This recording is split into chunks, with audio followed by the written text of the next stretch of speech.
हम सब अक्सर सोचते हैं ना कि काश कोई ऐसी तरकीब हो जिससे हमारी इच्छाएं, हमारी विशेस झट से पूरी हो जाए।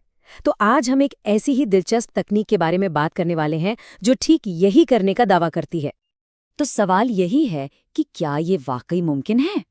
देखिए, जो सोर्स हम देख रहे हैं वो एक खास तकनीक की बात करता है जिसे 1176 इच्छा पूर्ति तकनीक कहा जाता है।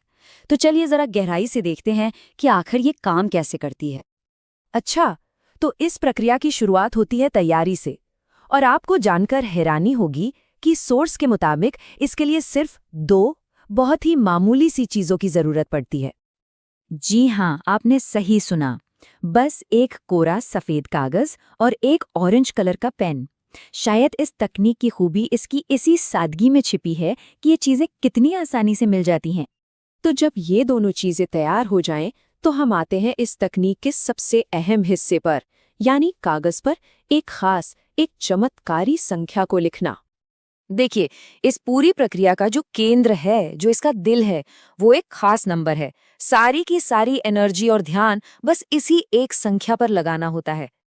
और वो जादुई संख्या है 1176।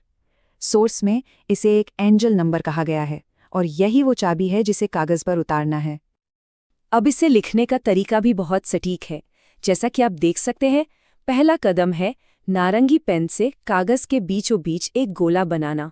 फिर दूसरा कदम उस गोले के ठीक अंदर 1176 लिखना, और आखिर में तीसरा कदम इसी संख्या 1176 को कागज के चारों कोनों पर भी लिखना है। चलिए, तो अब कागज पूरी तरह से तैयार है। अब हम अगले पड़ाव पर चलते हैं, जो इस तकनीक को कह सकते हैं कि एक्टिवेट करने से जुड़ा है। इसमें एक खास तरह का अनुष्ठान है जिसमें मंत्र का जाप और अपनी इच्छा पर पूरा ध्यान लगाना शामिल है। सोर्स में इस मंत्र का सुझाव दिया गया है, ओम क्लीम कृष्णाय नमः। लेकिन साथ में ये भी बताया गया है कि अगर किसी की आस्था किसी और मंत्र में है तो वो उसका भी इस्तेमाल कर सकते हैं।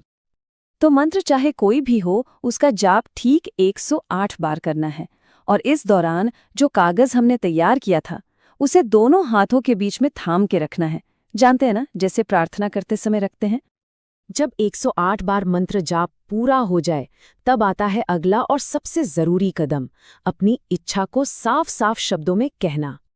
और यहाँ एक बहुत दिलचस्प बात है। सोर्स के मुताबिक अपनी इच्छा को 1 या 2 बार नहीं, बल्कि पूरे 21 बार दोहराना है।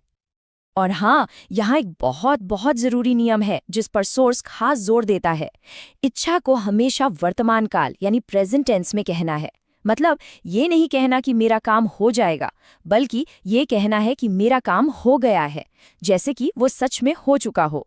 तो जब ये अनुष्ठान पूरा हो जाता है, तो इस तकनीक को संपन्न करने के लिए बस कुछ आखिरी काम बाकी रह जाते हैं।